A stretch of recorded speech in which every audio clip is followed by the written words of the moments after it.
This week on Cougar Media News. We will be taking a look into Coco Kitties. Hear about more Mini Thon updates. Get some information on the glass slipper and more. Cougar Media News starts now.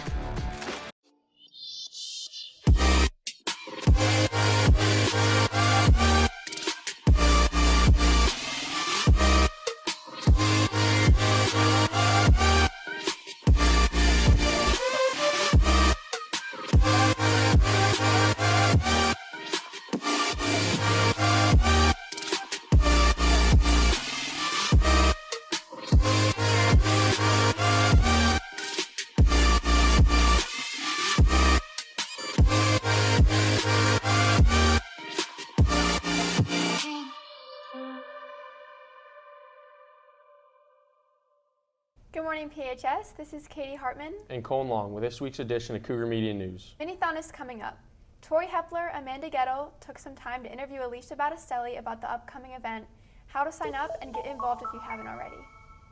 Mini Thon is fastly approaching. We got to speak to Mini Thon leadership and the advisor to learn more about it. Mini Thon is an event that raises money for the Four Diamonds Foundation, which supports children and families of children with childhood cancer. Mini Thon this year is March 31st, and it starts at 1:30 in the afternoon if students are signed up for volleyball, and it goes until 10 p.m. Students can get involved in Mini Thon by signing up for the event. There's a lot of posters around the school. Mini Thon helps students see the value of raising money for something greater than themselves. I got involved in Mini Thon because my grandfather had cancer and my grandmother had cancer, and I realized the difficulties that they face, and I wanted to help support other people. We're hoping to raise $50,000 and we're almost halfway to our goal. People at Mini Thon can do many different things. There's lots of gaga, dancing, volleyball, bingo, a variety show, lots of food. There might be a puppy room, not sure yet. And there's just lots of fun activities. I'm Mini Thon for more tomorrows and more smiles. I'm Mini Thon for more smiles. I'm Mini Thon for more tomorrows.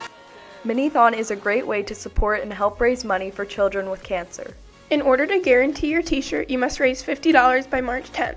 The last day to register is March 27th. We hope to see everyone there. This has been Amanda Gettle and Tori Hepler reporting for Cougar Media News. For the kids. Thanks, Alicia. Make sure you sign up for Mini Thon on March 31st. IUP will be visiting PHS on March 17th at 9 a.m. to meet with any students interested in dual enrollment credit through IUP.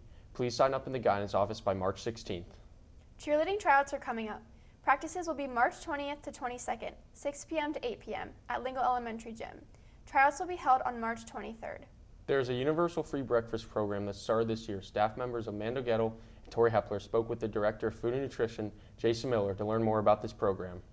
This year, Governor Wolf started a free breakfast program. We got to speak to the Director of Food and Nutrition to find out more about the program. My role in the district is the Food Service Director. I'm in charge of all day-to-day operations. The purpose of the free breakfast is to make sure no student goes hungry. Anyone can get free breakfast. All they have to do is gather the three components or three items of the meal, and they can have a free breakfast. Right now, we're averaging right around, for free breakfast, right around about 100, 150 kids. Lots of students have gotten and enjoyed the free breakfast program.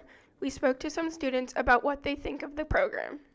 Some benefits of this program would be some of the students aren't able to eat breakfast at their house as if they don't have breakfast or they don't have time, so they can come and sit down here and enjoy their breakfast with their friends. I get it because it's free. I eat breakfast like before school, and then when I come here and my friends are hungry, so I come with them and then get more food. I did get breakfast before the program had started, and I didn't get it as often, but with the program starting, it was a lot nicer that I was able to get a free breakfast. The free breakfast program, from my understanding, it's going to at least go next year, but I don't have an idea of how long it's going to last, but there may be free lunches on the way. Make sure you stop by the cafeteria in the morning to get your free breakfast. This has been Tori Hepler and Amanda Gettle reporting for Cougar Media News. Thank you for the information on this program, Amanda and Tori. Make sure to stop by the cafeteria to get your breakfast in the morning. The For the Kids basketball game between students and teachers is tonight at 6 p.m., not 7, at the high school. Come out to watch players from the girls and boys basketball team play the teachers. Admissions is $3 for students and $5 for adults, and the snack bar will be open. And at halftime, there will be a half-court shot challenge for $1 with the chance to win gift cards. With spring sports starting up, staff member Josh Moyer talked to head track coach Mr. Bird, and track member Josh Townsend to get some information on the upcoming season. With spring sports starting soon comes the beginning of the track and field season, and with the new season comes fresh new faces to the team. If you want to join and sign up for track, just come see me in room 100. I'll give you the papers, and I'll welcome anybody who wants to participate. The last day to sign up for track is March 6th, so make sure you sign up soon or you'll miss the opportunity. Best thing to do to get ready for the season, make sure you're prepared, is you just got to get out and run. You got to work out a little bit, right? If you haven't been doing anything for the last couple months and then you show up, first couple weeks can be kind of tough. So anything you can do just to get in general conditioning, general shape better is going to help you out. Previous track member Josh Townsend is here to give some insight on track and some details surrounding it. I practice every day throughout the week, Monday through Friday, and on Saturdays too. Join track so I can get more involved with school and sports, and because I like running. It's great because I get to meet new people and get better at running. Ooh, I wish everybody would join track because it's fun, it's social, it's co-ed, it's great competition, a lot of great athletes, but it's for anybody of any skill level, and I believe anybody can be successful at track. This has been Joshua Moyer signing off for Cougar Media News. Thank you, Josh, and make sure to stop by room 100 to see Mr. Bird if you are interested in learning more about the track team. Did you hear about the blood drive? If you haven't, Ashley Yorty is here with this week's Now You Know. I'm here with Mrs. Mateer. Can you give us some more information about the blood drive? Yes. So the blood drive is next Thursday, March 9th, and it runs all day. We start taking donors at 8 a.m. and we finish at 1. You have to pre-register, and you can do that by QR coding. We still have a few slots left, maybe 5 or 6 slots left at this time. And make sure that you fill out all the information and you go to the other page so that I can get the information that you need to your first period class. Thank you, Mrs. Mateer. Now you know. Thank you, Ashley. If you're interested in being involved with the blood drive, check out the flyers around the school or reach out to Gratian Teets with questions. Andrew and Jacob got the chance to sit down and talk to Mr. Pavone, the economics teacher, to learn more about what's going on in world economics today. Hello, PHS. Today we'll be discussing major economic events taking place around the world. Recently, Biden has visited Saudi Arabia in a trip that has been viewed as many as a cry for oil. This comes amidst Saudi Arabia slowing down oil shipments to America. Sri Lanka has also hit rough waters due to them defaulting on international loans, causing widespread chaos and famine. This seems to be a theme for smaller, less prominent nations. Amongst other issues, one of the most profound may be the Russian-held invasion of Ukraine. This brought huge price hikes on oil, and Ukraine being a major exporter of wheat, corn, and barley, U.S. shortages are only inevitable. With a global conflict like the war in Ukraine, obviously can have some major economic impacts. Like Russia's a major exporter of oil, a producer of oil, and if they're at war and they're impacted, obviously that has a global impact. While known for impacting oil and gasoline, the war in Ukraine has impacted many other markets as well. Like you're seeing it in wheat, you're seeing it in oil, you're seeing it in a lot of different things. I think the biggest economic struggle is the one that we're in right now. Mr. Pavone believes the effects from the COVID pandemic will be the biggest economic struggle we face in a generation. You're still seeing impacts of that. This has been Jacob Rudy and Andrew Gillum reporting for Cougar Media News. Starting March 1st is Women's History Month. Staff members Maya, Vanessa, and Molly investigated how PHS is recognizing women this month. Women's History Month was designated as the month of March in the year 1987 by President Jimmy Carter. We got the opportunity to talk to Lauren DeTore, a social studies teacher who is currently teaching women's studies. So my women's studies class helps educate students about inequalities that women still face today and how to overcome them. I think one of the reasons it's really important is because some of the inequalities aren't visible. You have to know that those inequalities exist in order to confront them and tackle them. PHS's Women's Studies class goes over events and ideas that many history books overlook. It also helps bring awareness to gender-based inequalities.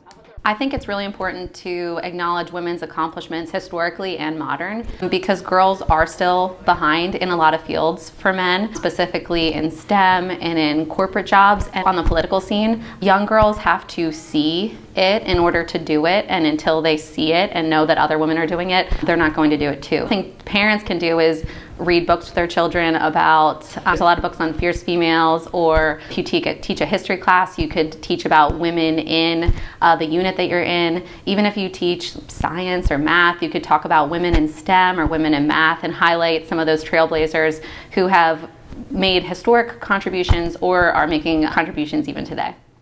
Palmyra's Outreach Club is also celebrating Women's History Month. We talked to Morgan Salas, an outreach member, who shared what they were doing to contribute. It's important to celebrate Women's History Month because in the past women were often overlooked, and it's important to acknowledge their accomplishments. How outreach is supporting Women's History Month is by, around the school, there will be posters up about important women in history, and we are also doing a donation drive. This is Maya Moore, Vanessa Flores, and Molly Finken, reporting for Cougar Media News. Thank you, Maya, Vanessa, and Molly, for getting more information on the importance of Women's History Month. Are you interested in fostering a kitten? Maya Moore, Molly Finken, and Vanessa Flores talked to the owner of Coco Kittens to find out more about this organization and how it is helping cats and kittens. Coco Kitties is a local cat rescue based in Hershey. They are a nonprofit charity organization that takes cats and kittens off of the streets to find them a better home. We had the opportunity to sit down with Kendra Daub, the owner of Coco Kitties, to learn more about this organization. Coco Kitties was started last year in May. The need is pretty big in our area to rescue cats, so we started Coco Kitties. The way we work is we take cats off the streets. We're doing TNR, which is trap, neuter, release cats. We bring them into the organization, get them fixed, vetted, everything done, and then we put them in foster homes and they get acclimated to families and things like that. And then once they're adopted, they're hopefully friendly, lovable kitties that will be happy in the families. Foster parents take in cats to help acclimate them to a normal home life. They're always in need of foster families, especially during the kitten season. Volunteer-wise, volunteers do have to be 18. Like in foster families, kids can help out with acclimating cats, but other ways that students could help is Facebook, social media sharing things, donation drives, showing up at events, bringing their families with them, things like that. Coco Kitties does many fundraisers throughout the year. To donate or check on these events, make sure to visit the Coco Kitties website, or you can visit their Facebook page. This is Molly Finken, Maya Moore, and Vanessa Flores, reporting for Cougar Media News. If you are interested in volunteering your time, please reach out to Molly Finken or Coco Kittens. On Friday night, February 24th, staff members Maya Moore, Vanessa Flores, and Molly Finken attend the Glass Slipper Fashion Show at the Lebanon Valley Mall to find out more about this organization and what they do. Let's take a look. On February 24th, we attended the Glass Slipper Fashion Show and Sale at Lebanon Valley Mall. We were given the opportunity to interview Elizabeth Judd, a Senior Deputy District Attorney for Cumberland County. We sell the dresses. I think last year we sold maybe 200 dresses, and the money that we make from that goes into our scholarship program. So every year we give out 3 scholarships to high school seniors for post-secondary education. So the money just goes right back into the community, particularly to high school women. The Glass Slipper is a nonprofit organization that has been a part of the Lebanon County Commission for Women for over a decade. The sale is open to all Lebanon County students. I think it empowers young women to learn what we can do if we all kind of get together and work on a project and give back to each other. I think you should be able to feel beautiful and well-dressed without having to spend a lot of money. I think a lot of women have dresses and they want to give them to a worthy cause. Along with the sale, they also donate 2 prom tickets to each district. They also give out coupons for multiple cosmetic services such as hair and nail appointments. We also talked to Javita Williams, a Palmyra student who walked in the fashion show. I got involved with the Glass Slipper. I was nominated by Mr. Diener. My favorite part was definitely getting all dressed up and glammed and putting on the pretty dresses and watching everybody else put on their pretty dresses. Go to our Facebook page. It's the Glass Slipper Project. We accept donations all year long. Lebanon Family Health Services in Cumberland Street in Lebanon accepts dresses. You can send us a message and we're always looking for volunteers. A dress deserves more than one night out, so I love it. This is Maya Moore, Vanessa Flores, and Molly Finken, reporting for Cougar Media News. If you want to find out more about the Glass Slipper Project, check out their website at glassslipperproject.org. That's all for this week, PHS. And stay tuned for next week's episode of Cougar Media News. Can we pretend that airplanes in the night sky like shooting stars?